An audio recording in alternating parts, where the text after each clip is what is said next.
प्रिय विद्यार्थियों, पगड़िया बाल विद्या निकेतन की ऑनलाइन क्लास में कक्षा 9th में फिर से एक बार आपका स्वागत है। अभी हम पढ़ रहे हैं प्रेमचंद के दो बेलों की कथा पिछली क्लासों से आगे। पिछली क्लास में अब तक जो हमने पढ़ा उसमें मैं आपको पिछली क्लास से पुनरावृत्ति करा देता हूँ। पिछली क्लास में कांजी हाउस से हीरा और मोती दोनों भाग जाते हैं और अन्य जानवरों को वहाँ से भगा देते हैं। और भागने के हीरा मोती भागते नहीं हैं, दोनों अन्य जानवरों को भगा देते हैं और दोनों भागने का प्रयास करते हैं, लेकिन वहाँ पर कर्मचारियों द्वारा पकड़कर उनकी खूब पिटाई की जाती है और उन दोबारा एक मोटी रस्सी से बांध दिया जाता है। उसके आगे हम चलते हैं।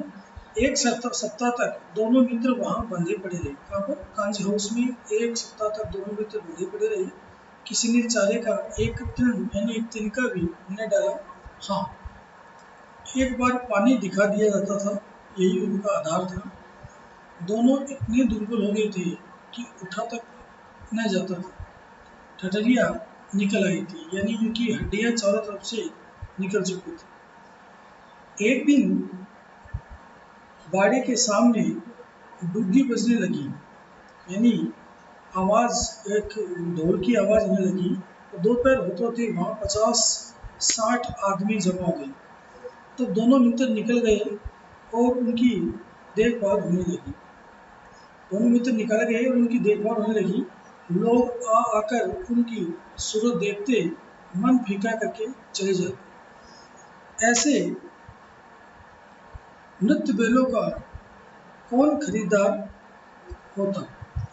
सहसा एक दड़ियल आदमी जिसकी आंखें लाल थी और मुद्रा अत्यंत कठोर आया और दोनों बेलों के कुल्लों में उंगली गोंदकर मुंशी जी से बातें करने लगा। उसका चेहरा देखकर अंतर्ज्ञान से दोनों मित्रों के दिल कांप उठे। वह कौन है और उन्हें क्यों टटोल रहा है? इस विषय में उन्हें कोई संदेह न हुआ। दोनों एक दूसरे को भीत नेत्रों से देखा और सिर झुका लिया। हीरा ने कहा, गया के घर से नाहक भागे, अब जान न बचेगी। मोती ने अश्रुधा के भाव से उत्तर दिया, कहते हैं कि भगवान सबके ऊपर दया करते हैं, उन्हें हमारे ऊपर क्यों दया नहीं आती? भगवान के लिए हमारा मरना जीना दोनों बराबर है। चलो अच्छा ही है, कुछ दिन उसके पास तो रहेंगे। एक बार भगवान ने उस लड़की के रूप में हमें बचाया था, क्या अब न बचाएंगे? यह आदमी छुरी चलाएगा, देख लेगा। तो क्या चिंता है?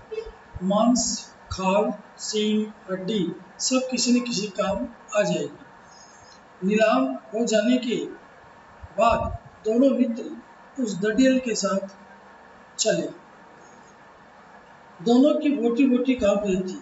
बेचारे पांव तक न उठा सकते थे, पर भय के मारे गिरते पड़ते भाग जाते थे, क्योंकि वह जरा भी चाल धीमी हो जाने पर जोर से डंडा जमा देते थे। यहाँ आपको समझा देता हूँ कि हीरा और मोती का मालिक नहीं आने पर कांजी हाउस के नियमों के अनुसार उनकी सुबह नीलामी होनी थी। उनकी नीलामी की गई और उस नीलामी में बहुत से लोग आए और उन्हें इस मरियल हालत में देख के चले गए, लेकिन एक दाढ़ी वाला आदमी वहाँ पर आया और उसने चारों तरफ से उन दोनों को देखकर और फिर मुंशी जी से सौदा तय करके उन दोनों को ले लिया। उसी समय हीरा ने और मोती ने मूक भाषा में एक दूसरे से बात की कि हमने गलती कर दी वहाँ से भागकर, और ये कल्पना करने लगे कि वो हमारे साथ क्या क्या करेगा। अब दोनों मित्रों को वो दड़ियल अपने साथ ले चला और धीरे धीरे वो अपने साथ लेते हुए चल पड़ा। राम में गाय बैलों का एक रेवड़ हरे भरे हार में चरता नजर आया। सभी जानवर प्रसन्न थे, चिकने, चपल, कोई उछलता था, कोई आनंद से बैठा पागुर करता था। पागुर का मतलब उगाली करना, खाना खाने के बाद उनको पचा रहा। कितना सुखी जीवन था इनका, पर कितने स्वार्थी हैं सब। किसी को चिंता नहीं कि उसके दो भाई बधिक के साथ पड़े कैसे दुखी। सहसा दोनों को ऐसा मालूम हुआ कि ये परिचित राह है। हाँ, इसी रास्ते से गया उन्हें ले गया था। वही खेत, वही बाग, वही गांव मिलने लगे। प्रति क्षण उनकी चाल तेज होने लगी। सारी थकान, सारी दुर्बलता गायब हो गई। आह, ये लो, अपना ही हार आ गया। हार यानी घर आ गया। इसी कुएं पर हम ऊँट चलाने आया करते थे। यही कुआं है। मोती ने कहा, हमारा घर नगी आ गया। नगी से मतलब नजदीक आ गया। हीरा बोला, भगवान की दया है, मैं तो अब घर भागता हूँ। ये जाने देगा, इसे मैं मार गिराता हूँ। नहीं नहीं, दौड़कर थान पर चलो, वहां से हम आगे न जाएंगे। दोनों उन्मत्त होकर बछड़ों की भांति कुलेल करते हुए घर की ओर दौड़े। वह हमारा थान है। दोनों दौड़कर अपने थान पर गए और खड़े हो गए। दड़ियल भी पीछे पीछे दौड़ा चला आता था। जूरी द्वार पर बैठा धूप खा रहा था। धूप खा रहा था, धूप सेक रहा था, धूप में बैठा था।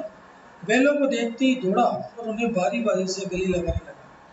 मित्रों की आंखों से आनंद के आंसू बहने लगे। एक झूरी का हाथ चाट रहा था। डडियल ने जाकर बैलों की रस्सियां पकड़ ली। झूरी ने कहा, मेरे बैल है। तुम्हारे बैल कैसे हैं? डडियल ने कहा, तुम्हारे बैल कैसे हैं? मैं मवेशी खाने से नीलाम लिए आता हूँ। मतलब मवेशी खाने से नीलाम करके लाया हूँ।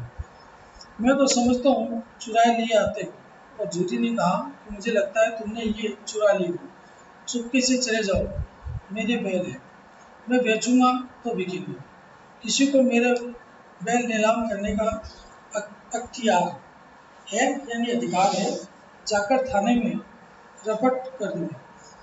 मेरे बैल है, इसका सबूत ये है कि मेरे द्वार पर खड़े हैं। डडियल झल्लाकर यानी झुंझलाकर गुस्से में बैलों को जबरदस्ती पकड़ कर ले जाने के लिए बढ़ा। उसी वक्त मोती ने सींग चलाया। डडियल पीछे हटा। मोती ने पीछा किया। डडियल भागा। मोती पीछे दौड़ा। गांव के बाहर निकल जाने पर वह रुका, पर खड़ा डडियल का रास्ता देख रहा था। डडियल दूर खड़ा धमकियां दे रहा था, गालियां निकाल रहा था, पत्थर फेंक रहा था और मोती विजयी सूर की भांति उसका रास्ता रोके खड़ा था। गांव के लोग ये तमाशा देखते थे और हंसते थे। जब दरियल हारकर चला गया तो मोती अकड़ता हुआ लौटा। हीरा ने कहा, मैं डर रहा था कि कहीं तुम गुस्से में आकर मार न डालो, मगर वह मुझे पकड़ता तो मैं बेमार न छोड़ता। अब न जाएगा, आएगा आएगा तो दूर ही से खबर लूंगा। देखो कैसे ले जाता है। जो गोली मरवा दे, मर जाऊंगा और उसके साथ उसके काम तो न होंगे।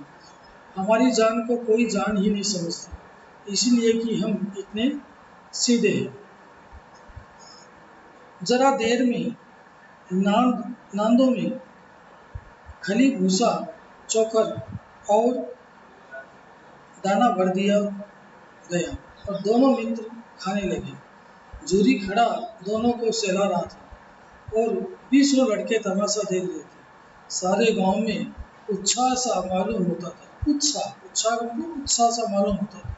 उसी समय मालकिन ने आकर दोनों के माथे चूम दिए। इस तरह हमने इस अध्याय को पूरा किया और ये पढ़ा कि प्रेमचंद की कथा में दो बैलों को से बताया गया है कि स्वतंत्रता के लिए संघर्ष करना पड़ता है, लड़ना पड़ता है, एकजुट होकर काम करना पड़ता है। अब इसी अध्याय में आप लोगों को कुछ नीचे अभ्यास प्रश्न दिए गए हैं। इन अभ्यास प्रश्नों को अपनी नोटबुक में करना है। जिन प्रश्नों के उत्तर आपको नहीं आ रहे हैं, उन प्रश्नों को आप फोन से या व्हाट्सएप मैसेज से पूछ सकते हैं। 6 प्रश्न ये हैं, फिर 7वां, फिर 8वां, फिर 9वां और 10वां। ये 10 प्रश्न आपको करने हैं।